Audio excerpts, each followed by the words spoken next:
I'm asking, do you ever think that maybe right now we're not having some like as many of those just big copyrights that go over chart genres? We're not. You know, Girl Crush was one of those songs. Yeah, luckily. And so your Taylor songs were those songs? I mean, I still, every time I play a show, it amazes me that people are singing along, no matter what song. I quit doing Tim McGraw because I was like, but they know every word. Oh, yeah. And White Horse, but You Belong With Me. I think about where we were when we wrote it, how fast we wrote it, and how I thought, oh, it's okay.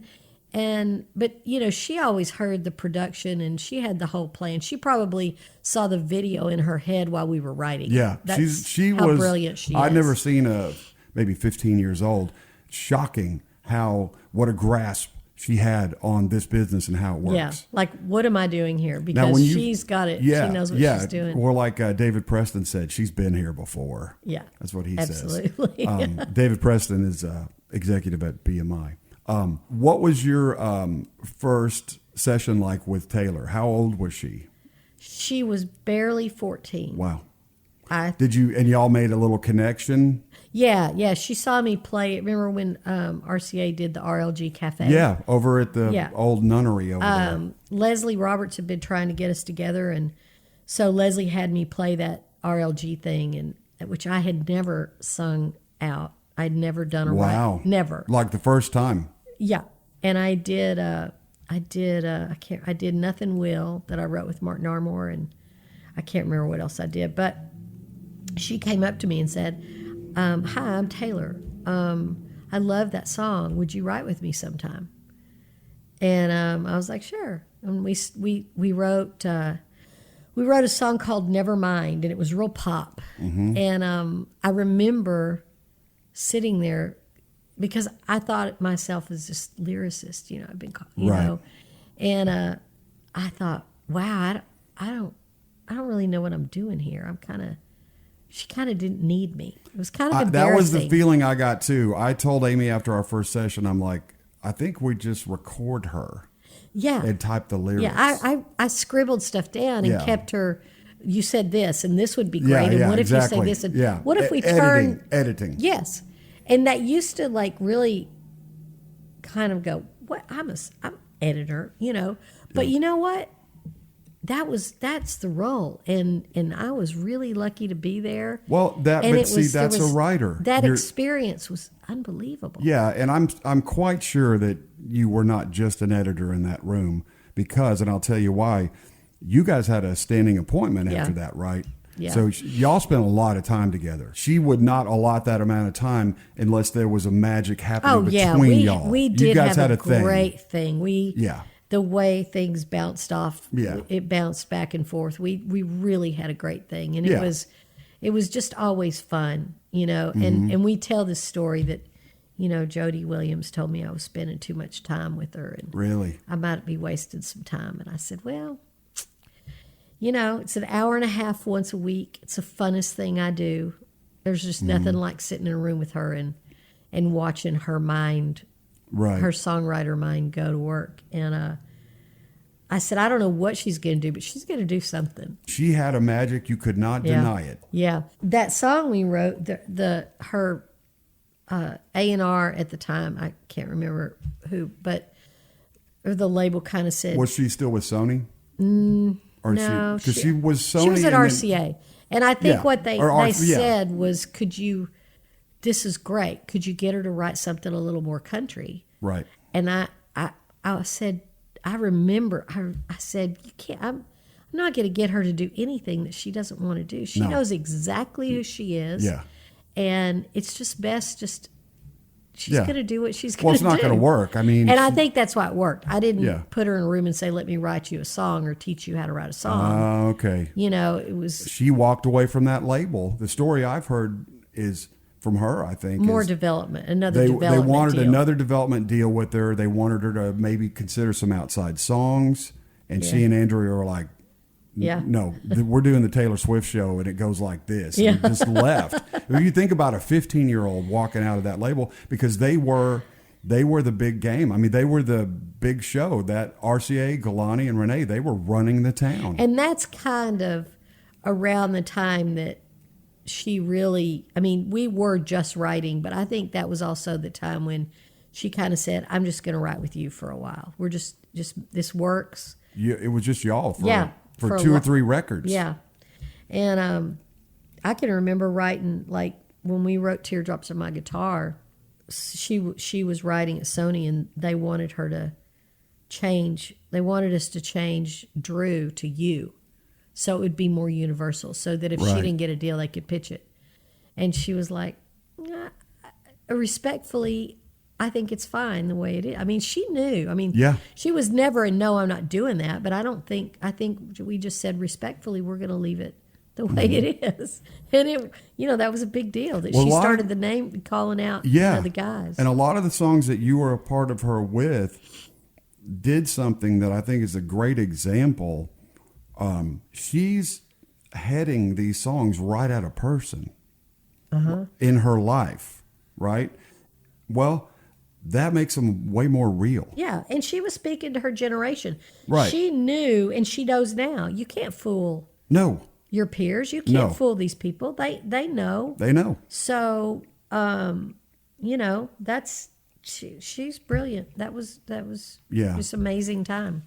Well, that has got to be, as a writer, I mean, I just don't, that's as good as it gets. You have a great relationship. You really hit it off.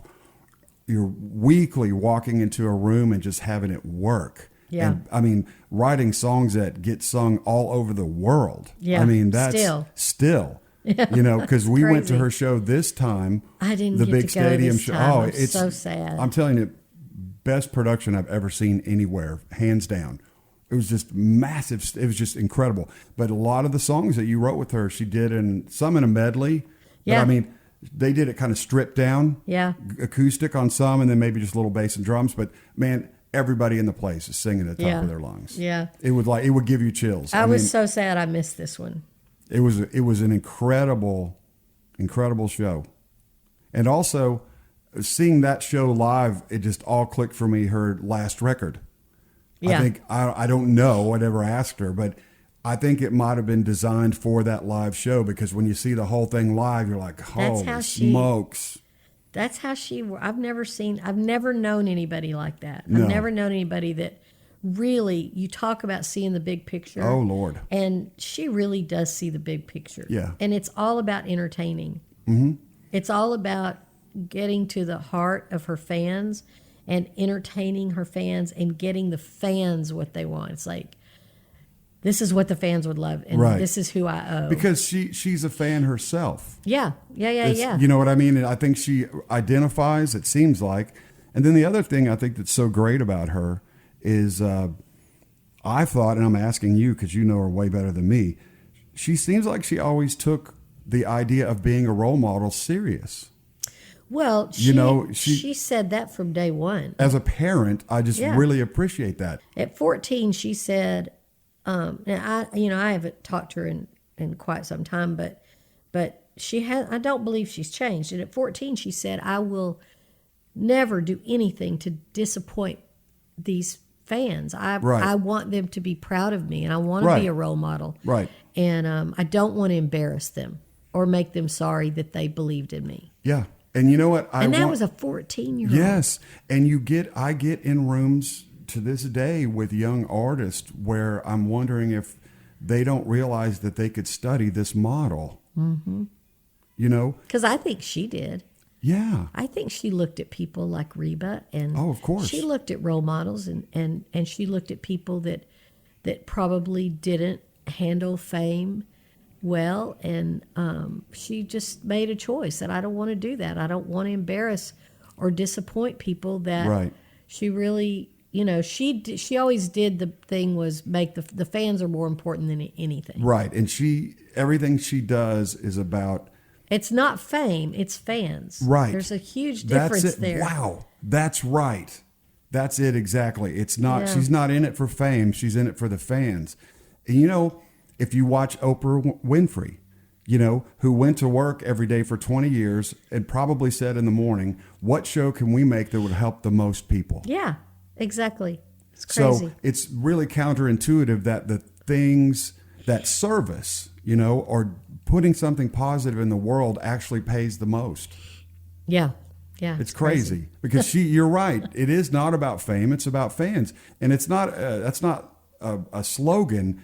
Everything that she did was, she was putting herself in their position. Mm-hmm. Like, what would they like? Let's build. She kind of built herself with them. Yeah. And I think so much about it, of teaching young songwriters, is not young, new. New. I didn't start till I was almost 40, but is originality and stay true to yourself, because I think that's what sets you apart. It's all you have. And this is not trying to say it like everybody else is saying it, but have the nerve and the bravery to say it the way you say it. That's a great note. I mean, it's very easy when you're getting into this to try to emulate or just sound like everyone else or just stay in that one lane. But if a person does follow their own muse and their own, that's the one thing that's going to work. Absolutely. And that's the one thing no one else has. Do you get involved with Texas music scene at all? Oh, yeah. Oh, okay. Yeah. A lot. In fact, they inducted me into the Texas Heritage Songwriter Hall of Fame last year. Oh, fantastic. Which was crazy. They didn't kick you out for writing with Taylor Swift? No, they love Taylor. And, she did the coolest thing. She did a video for me. Oh, fantastic. And I had no idea. Wow. And Lori and Hillary came, and they did, and Taylor did a video congratulating. It was so cool.